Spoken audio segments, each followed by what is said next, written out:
mimi kama mtumishi wa Mungu, ikiwezekana nikemee vikali kauli zinazotoka kwa makada wa chama tawala, lakini kauli inayetisha sana ni hasa ile inayotoka kwa spika wa bunge. Anasema ukimwona mtu akimkosoa rais, nyooka naye. Ukimwona mtu ananikosoa hata mimi spika wa bunge, usinyamaze, nyooka naye. Hiyo sio kauli nzuri katika nchi tunayopenda amani kama Tanzania. Pia kuna kauli tata zinazotoka kwa makada wa CCM wanaosema mtu akikaa na kisimu chake aanze kukosoa viongozi wa CCM. Anasema jeshi la polisi, tukiwapoteza watu kama hao msiwatafute. Hizo ni kauli mbaya chafu katika nchi yetu ya Tanzania. Tanzania ni nchi ya mfumo wa vyama vingi vya kisiasa. Maana ya mfumo wa vyama vingi vya kisiasa ni wanasiasa wawe na ubavu na mapavu ya kukosolewa na kujibu hoja kwa hoja, sio kwa matisho wala kulazimishia hoja kwa nguvu. Tunapoelekea kukaribia uchaguzi mkuu katika nchi yetu ya Tanzania, tungewaomba wanasiasa wafanye siasa kwa haki, kwa utulivu, wakosoane kwa hoja bila kupigana. Watanzania tunaweza hiyo. Na tunapoelekea katika uchaguzi, kuna mengi ambayo yanaweka dosari katika uchaguzi wa mwaka huu 2025. Moja ikiwa ni kukamatwa kwa kiongozi wa chama kikuu cha upinzani Chadema, Mheshimiwa Tundu Lissu, ambaye anatuhumiwa kwa kesi ya uhaini.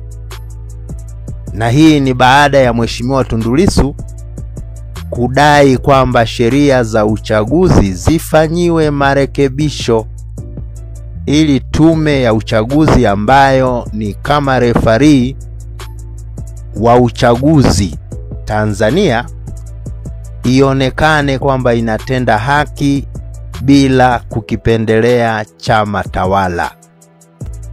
Kauli ya kutaka sheria za uchaguzi zibadilishwe, kwetu sisi viongozi wa dini tunaona kauli hiyo ni ya msingi, ili siasa zifanyike kwa haki katika uwanja ulio tambarare. Kila chama cha kisiasa kipate nafasi ya kuuza hoja zake kwa wananchi, na sisi wananchi tutumie hoja za wanasiasa tulizozisikia, tuzipime, tuziweke kwenye mizani. Tukiona wanatufaa kutuongoza, tuwachague. Tukiona hawatufai, tukatae kuwapigia kura zetu. Sasa wananchi hatuwezi kufanya maamuzi yakinifu kama uwanja wa siasa hauko tambarare. Kama chama cha CCM ndicho pekee kitakachoruhusiwa kuuza sera zake, na wale wengine wakiongea na sisi wananchi ili tuwasikilize hoja zao, wanakamatwa na polisi, wanatupiwa mabomu ya machozi, wanapigwa virungu, wengine wanapotezwa, hatujui wako wapi. Sasa hali kama hiyo sio nzuri kwa nchi yetu ya Tanzania. Na mimi kama mtumishi wa Mungu, kwa maoni yangu, Sioni kama kuna sababu yeyote ya chama tawala CCM kupaniki na kuanza kufanya mizengwe, kwa sababu wao wamekuwepo kwa muda mrefu, wamejijenga. Kwa nini wasiendelee tu kujitetea kwa hoja bila kuweka mizengwe ya kutishatisha? Kwangu mimi naona wanajimaliza wenyewe, kwa sababu wanaonyesha kama wanaogopa vyama vya upinzani, wakati ukweli ni kwamba wao wamejijenga kuliko vyama vya upinzani. Kwa hiyo cha msingi hapa, nchi yetu, rais wetu ambaye ni Mama Samia, na hivi tunasherehekea siku ya wamama duniani, hatutaki tuonekane kama tunamkosea heshima mama yetu ambaye ndiye mama wa kwanza kuiongoza Tanzania akiwa rais wetu.